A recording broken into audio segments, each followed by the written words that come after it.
गरुड़ पुराण 10 अध्याय। मृत्यु के अनंतर के कृत्य। शव आदि नाम वाले 6 पिंड दानों का फल। दाह संस्कार की विधि। पंचक में दाह का निषेध। दाह के अनंतर किए जाने वाले कृत्य। शिशु आदि की अंत्येष्टि का विधान। गरुड़ जी बोले, हे विभो, अब आप पुण्यात्मा पुरुषों के शरीर के दाह संस्कार का विधान बतलाए और यदि पत्नी सती हो तो उसकी महिमा का भी वर्णन कीजिए। श्री भगवान उवाच। श्री भगवान ने कहा, हे तार्क्ष्य, जिन और्ध्वदैहिक कृत्यों को करने से पुत्र और पौत्र पितृ ऋण से मुक्त हो जाते हैं, उसे बताता हूँ, सुनो। बहुत से दान देने से क्या लाभ?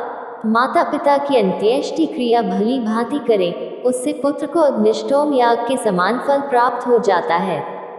माता पिता की मृत्यु होने पर पुत्र को शोक का परित्याग करके सभी पापों से मुक्ति प्राप्त करने के लिए समस्त बांधवों के साथ मुंडन कराना चाहिए। माता पिता के मरने पर जिसने मुंडन नहीं कराया, वह संसार सागर को तारने वाला पुत्र कैसे समझा जाए। अतः नख और कांख को छोड़कर मुंडन कराना आवश्यक है। इसके बाद समस्त बांधवों सहित स्नान करके धौत वस्त्र धारण करे, तब तुरंत जल ले आकर जल से शव को स्नान करावे और चंदन अथवा गंगा जी की मिट्टी के लेप से तथा मालाओं से उसे विभूषित करें। उसके बाद नवीन वस्त्र से ढककर अपसव्य होकर नाम गोत्र का उच्चारण करके संकल्प पूर्वक दक्षिणा सहित पिंडदान देना चाहिए। मृत्यु के स्थान पर शव नामक पिंड को मृत व्यक्ति के नाम गोत्र से प्रदान करें। ऐसा करने से भूमि और भूमि के अधिष्ठाता देवता प्रसन्न होते हैं। इसके पश्चात द्वार देश पर पांथ नामक पिंड मृतक के नाम गोत्रादि का उच्चारण करके प्रदान करे। ऐसा करने से भूतादि कोटि में दुर्गतिग्रस्त प्रेत मृत प्राणी की सद्गति में विघ्न बाधा नहीं कर सकते। इसके बाद पुत्र वधू आदि शव की प्रदक्षिणा करके वो उसकी पूजा करे, तब अन्य बांधवों के साथ पुत्र को शव यात्रा के निमित्त कंधा देना चाहिए। अपने पिता को कंधे पर धारण करके जो पुत्र शमशान को जाता है, वह पग पग पर अश्वमेघ का फल प्राप्त करता है। पिता अपने कंधे पर अथवा अपनी पीठ पर बिठाकर पुत्र का सदा लालन पालन करता है। उस ऋण से पुत्र तभी मुक्त होता है जब वह अपने मृत पिता को अपने कंधे पर ढोता है। इसके बाद आधे मार्ग में पहुंचकर भूमि का मार्जन और प्रोक्षण करके शव को विश्राम कराए और उसे स्नान कराकर भूत संज्ञक पितर को गोत्र नामादि के द्वारा भूत नामक पिंड प्रदान करें। इस पिंडदान से अन्य दिशाओं में स्थित पिशाच, राक्षस, यक्ष आदि उस हवन करने योग्य देह की हमनीयता अयोग्यता नहीं उत्पन्न कर सकते। उसके बाद शमशान में ले जाकर उत्तराभिमुख स्थापित करें। वहां देह के दाह के लिए यथाविधि भूमि का संशोधन करें। भूमि का सम्मार्जन और लेपन करके उल्लेखन करें, अर्थात गर्भमूल से 3 रेखाएं खींचे और उल्लेखन क्रमानुसार ही उन रेखाओं से उभरी हुई मिट्टी को उठाकर ईशान दिशा में फेंककर उस वेदिका को जल से प्रोक्षित करके उसमें विधि विधान पूर्वक अग्नि स्थापित करें। पुष्प और अक्षत आदि से कृव्यात संज्ञक अग्निदेव की पूजा करें और लोम्भ्य स्वाहा इत्यादि अनुवाक से यथाविधि होम करना चाहिए। तब उस कृव्यात मृतक का मांस भक्षण करने वाली अग्नि की इस प्रकार प्रार्थना करें, तुम प्राणियों को धारण करने वाले, उनको उत्पन्न करने वाले तथा प्राणियों का पालन करने वाले हो, ये सांसारिक मनुष्य मर चुका है, तुम इसे स्वर्ग ले जाओ। इस प्रकार कृव्यात संज्ञक अग्नि की प्रार्थना करके वही चंदन, तुलसी, पलाश और पीपल की लकड़ियों से चिता का निर्माण करें। हे खगेश्वर, उस शव को चिता पर रख करके वहां 2 पिंड प्रदान करें। प्रेत के नाम से एक पिंड चिता पर तथा दूसरा शव के हाथ में देना चाहिए। चिता में रखने के बाद से उस शव में प्रेतत्व आ जाता है। प्रेतकल्प को जानने वाले कतिपय विद्वज्जन चिता पर दिए जाने वाले पिंड को साधक नाम से संबोधित करते हैं। अतः चिता पर साधक नाम से तथा शव के हाथ पर प्रेत नाम से पिंडदान करें। इस प्रकार 5 पिंड प्रदान करने से शव में आहुति योग्यता संपन्न होती है। अन्यथा शमशान में स्थित पूर्वोक्त पिशाच, राक्षस तथा यक्ष आदि उसकी आहुति योग्यता के उपघातक होते हैं। प्रेत के लिए 5 पिंड देकर हवन किए हुए उस कृव्यात अग्नि को तिनकों पर रखकर यदि पंचक, धनिष्ठा, शतभिषा, पूर्वाभाद्रपद, उत्तराभाद्रपद और रेवती ये 5 नक्षत्र पंचक कहलाते हैं और इन पंचकों के स्वामी ग्रह क्रमशः वसु, वरुण, अचरण अथवा जगपात, अहिर्बुधन्य और पोषा है, न हो तो पुत्र अग्नि प्रदान करे। पंचक में जिसका मरण होता है उस मनुष्य को सद्गति नहीं प्राप्त होती। पंचक शांति किए बिना उसका दाह संस्कार नहीं करना चाहिए, अन्यथा अन्य की मृत्यु हो जाती है। धनिष्ठा नक्षत्र के उत्तरार्ध से रेवती तक 5 नक्षत्र पंचक संज्ञक है। इनमें मृत व्यक्ति दाह के योग्य नहीं होता और उसका दाह करने से परिणाम शुभ नहीं होता। इन नक्षत्रों में जो मरता है उसके घर में कोई हानि होती है, पुत्र और सगोत्रियों को भी कोई विघ्न होता है। अथवा इस पंचक में भी दाह विधि का आचरण करके मृत व्यक्ति का दाह संस्कार हो सकता है। पंचक मरण प्रयुक्त सभी दोषों की शांति के लिए उस दाह विधि को कहूंगा। हे तार्क्ष्य, कुश से निर्मित 4 पुतलों को नक्षत्र मंत्रों से अभिमंत्रित करके शव के समीप में स्थापित करें, तब उन पुतलों में प्रतप्त सुवर्ण रखना चाहिए और फिर नक्षत्रों के नाम मंत्रों से होम करना चाहिए।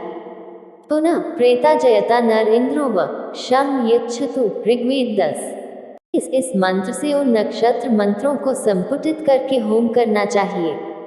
इसके बाद उन पुतलों के साथ शव का दाह करें। सपिंड श्राद्ध के दिन पुत्र यथाविधि पंचक शांति का अनुष्ठान करें।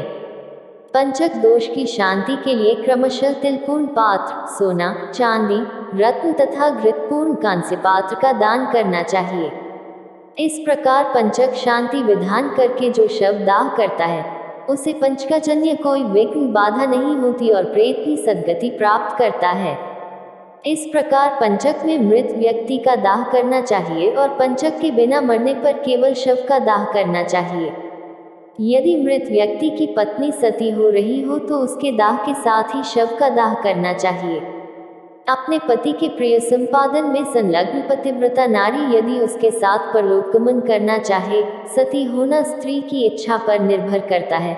सती के नाम पर कोई जबरदस्ती नहीं होनी चाहिए। तो पति की मृत्यु होने पर स्नान करे और अपने शरीर को कुमकुम, अंजन, सुंदर वस्त्राभूषण आदि से अलंकृत करे, ब्राह्मणों और बंधु बांधवों को दान दे, गुरुजनों को प्रणाम करके तब घर से बाहर निकले। इसके बाद देवालय जाकर भक्तिपूर्वक भगवान विष्णु को प्रणाम करे। वहां अपने आभूषणों को समर्पित करके वहां से श्रीफल लेकर लज्जा और मोह का परित्याग करके शमशान भूमि में जाए, तब वहां सूर्य को नमस्कार करके चिता की परिक्रमा करके पुष्पशया रूपी चिता पर चढ़े और अपने पति को गोद में लिटाए। तदनंतर सखियों को श्रीफल देकर दाह के लिए आज्ञा प्रदान करे और शरीर दाह को गंगाजल में स्नान के समान मानकर अपना शरीर जलाए। गर्भिणी प्रेग्नेंट स्त्री को अपने पति के साथ अपना दाह नहीं करना चाहिए। प्रसव करके और उत्पन्न बालक का पोषण करने के अनंतर उसे सती होना चाहिए।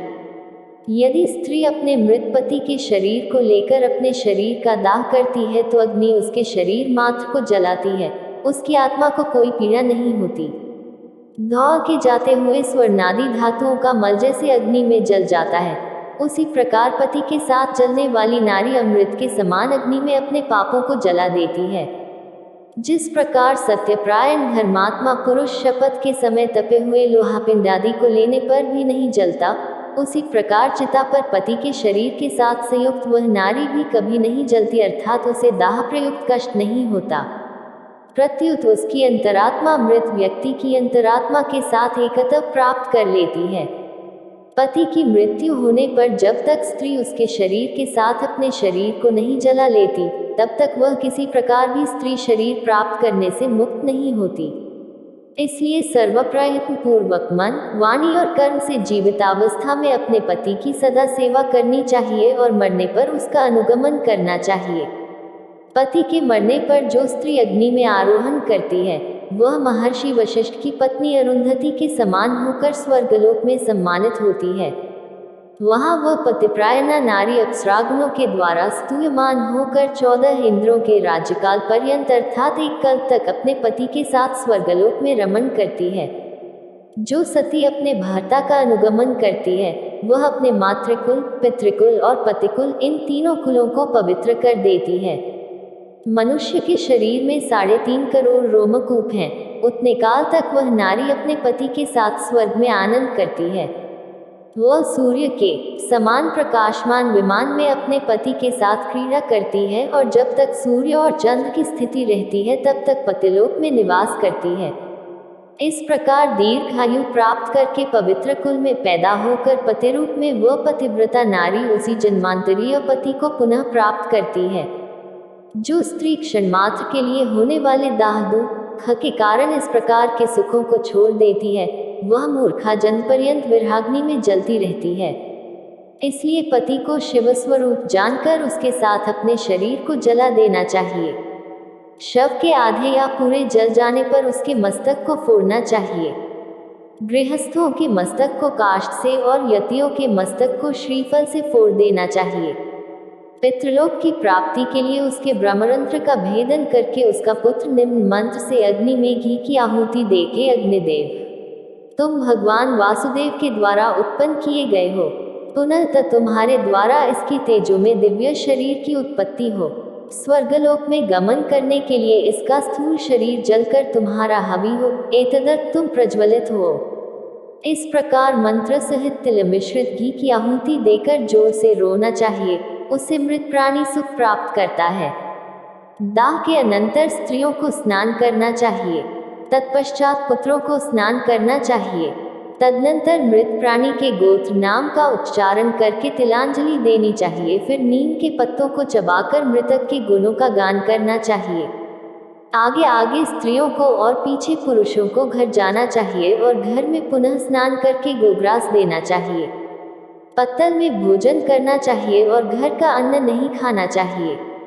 मृतक के स्थान को लीपकर वहां 12 दिन तक रात दिन दक्षिणाभिमुख अखंड दीपक जलाना चाहिए। हे तार्क्ष्य, शवदाह के दिन से लेकर 3 दिन तक सूर्यास्त होने पर शमशान भूमि में अथवा चौराहे पर मिट्टी के पात्र में दूध तथा जल देना चाहिए। काठ की 3 लकड़ियों को दृढ़तापूर्वक सूत से बांधकर अर्थात तिगुड़िया बनाकर उस पर दूध और जल से भरे हुए कच्चे मिट्टी के पात्र को रखकर यह मंत्र पढ़े, हे प्रेत, तुम शमशान की आग से जले हुए हो, बांधवों से परित्यक्त हो, ये जल और ये दूध तुम्हारे लिए है, इसमें स्नान करो और इसे पियो। याज्ञवल्क्य स्मृति 3:17 की मिताक्षरा में विज्ञानेश्वर ने कहा है कि प्रेत के लिए जल और दूध पृथक पृथक पात्रों में रखना चाहिए और प्रेत अत्र स्नाहि कहकर जल तथा पिबचेदम कहकर दूध रखना चाहिए। साग्निक जिन्होंने अग्न्याधान किया हो को चौथे दिन अस्थि संचय करना चाहिए और निषिद्ध वार तिथि का विचार करके निर्ग्नि को तीसरे अथवा दूसरे दिन अस्थि संचय करना चाहिए। अस्थि संचय के लिए शमशान भूमि में जाकर स्नान करके पवित्र हो जाए। ऊन का सूत्र लपेटकर और पवित्री धारण करके श्मशानवासियों भूतादि के लिए पुत्र को यमाय अथवा यजु 38:9 इस मंत्र से माश उड़द की बलि देनी चाहिए और 3 बार परिक्रमा करनी चाहिए। हे खगेश्वर, इसके बाद चितास्थान को दूध से सींचकर जल से सींचे। तदनंतर अस्थि संचय करे और उन अस्थियों को पलाश के पत्ते पर रखकर दूध और जल से धोए और पुनः मिट्टी के पात्र पर रखकर यथाविधि श्राद्ध पिंडदान करें। त्रिकोण स्थंडल बनाकर उसे गोबर से लीपे। दक्षिणाभिमुख होकर स्थपिंडल के 3 कोनों पर 3 पिंडदान करें। चिता भस्म को एकत्र करके उसके ऊपर तिपाए रखकर उस पर खुले मुख वाला जलपूर्ण घट स्थापित करें। इसके बाद चावल पकाकर उसमें दही और घी तथा मिष्ठान मिलाकर जल के सहित प्रेत को यथाविधि बलि प्रदान करें। हे खग, फिर उत्तर दिशा में 15 कदम जाएं और वहां गड्ढा बनाकर अस्थि पात्र को स्थापित करें। उसके ऊपर दाहजनित पीड़ा नष्ट करने वाला पिंड प्रदान करें और गड्ढे से उस अस्थि पात्र को निकालकर उसे लेकर जलाशय को जाएं। वहां दूध और जल से उन अस्थियों को बार बार प्रक्षालित करके चंदन और कुमकुम से विशेष रूप से लेपित करें। फिर उन्हें एक दोने में रखकर हृदय और मस्तक में लगाकर उनकी परिक्रमा करें तथा उन्हें नमस्कार करके गंगा जी में विसर्जित करें। जिस मृत प्राणी की अस्थि 10 दिन के अंतर्गत गंगा में विसर्जित हो जाती है, उसका ब्रह्मलोक से कभी भी पुनरागमन नहीं होता।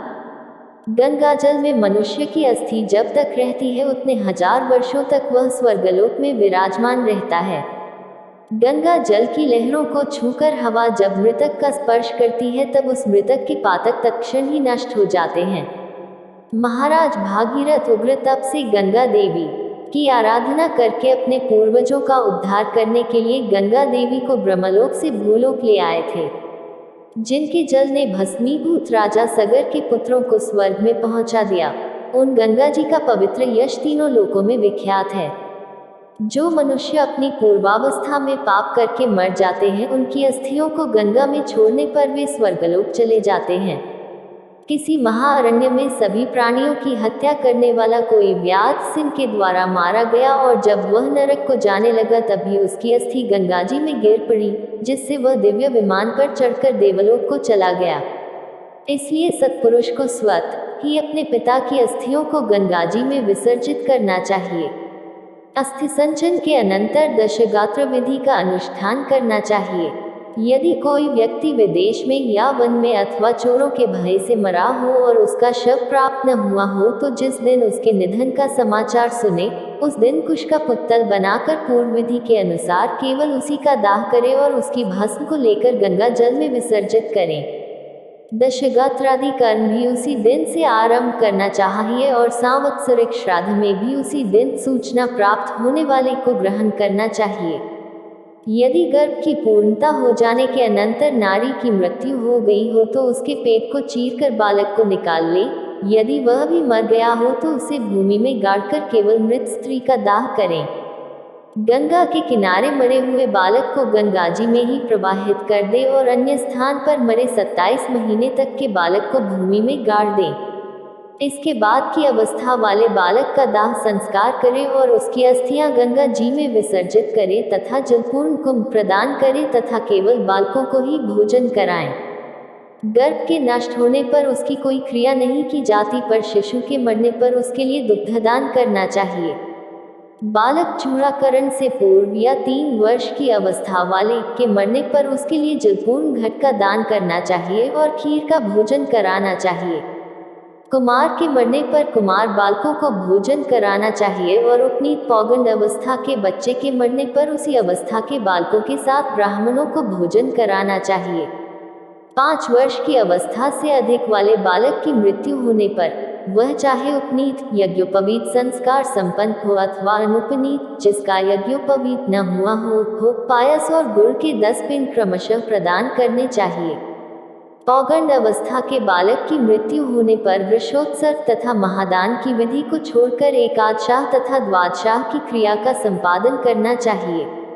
पिता के जीवित रहने पर पौगंडावस्था में मृत बालक का सपिंडन श्राद्ध नहीं होता, अतः 12वें दिन उसका केवल एकोद्दिष्ट श्राद्ध करें। स्त्री और शूद्रों के लिए विवाह ही व्रतबंध स्थानीय संस्कार कहा गया है। व्रत अर्थात उपनयन के पूर्व मरने वाले सभी वर्णों के मृतकों के लिए उनकी अवस्था के अनुकूल समान क्रिया होनी चाहिए। जिसने थोड़ा कर्म किया हो, थोड़े विषयों से जिसका संबंध रहा हो, कम अवस्था हो और स्वल्प देह वाला हो, ऐसे जीव के मरने पर उसकी क्रिया भी स्वल्प ही होनी चाहिए। किशोर अवस्था के और तरुण अवस्था के मनुष्य के मरने पर शय्यादान, वृषोत्सर्गादि, पददान, महादान और गोदान आदि क्रियाएं करनी चाहिए। सभी प्रकार के सन्यासियों की मृत्यु होने पर उनके पुत्रों आदि के द्वारा न तो उनका दाह संस्कार किया जाना चाहिए, न उन्हें तिलांजलि देनी चाहिए और न ही उनकी दशगात्रादि क्रिया ही करनी चाहिए, क्योंकि दंड ग्रहण संन्यास ग्रहण कर लेने मात्र से नर ही नारायण स्वरूप हो जाता है। त्रिदंड मन, वाणी और इंद्रियों का संयम ही त्रिदंड है। ग्रहण करने से मृत्यु के अनंतर उस जीव को प्रेतत्व प्राप्त नहीं होता। ज्ञानी जन तो अपने स्वरूप का अनुभव कर लेने के कारण सदा मुक्त ही होते हैं, इसलिए उनके उद्देश्य से दिए जाने वाले पिंडों की भी उन्हें आकांक्षा नहीं होती। अतः उनके लिए पिंडदान और उदकक्रिया नहीं करनी चाहिए, किंतु पितृभक्ति के कारण तीर्थ श्राद्ध और गया श्राद्ध करने चाहिए। हे तार्क्ष्य, हंस, परमहंस, कुटिक और बहुदक, इन चारों प्रकार के सन्यासियों की मृत्यु होने पर उन्हें पृथ्वी में गाड़ देना चाहिए। गंगा आदि नदियों के उपलब्ध न रहने पर ही पृथ्वी में गाड़ने की विधि है। यदि वहाँ कोई महानदी हो तो उन्हीं में उन्हें जल समाधि दे देनी चाहिए। इस प्रकार गरुड़ पुराण के अंतर्गत सारोद्धार में दाहस्थ संचय कर्म निरूपण नामक 10वां अध्याय पूरा हुआ।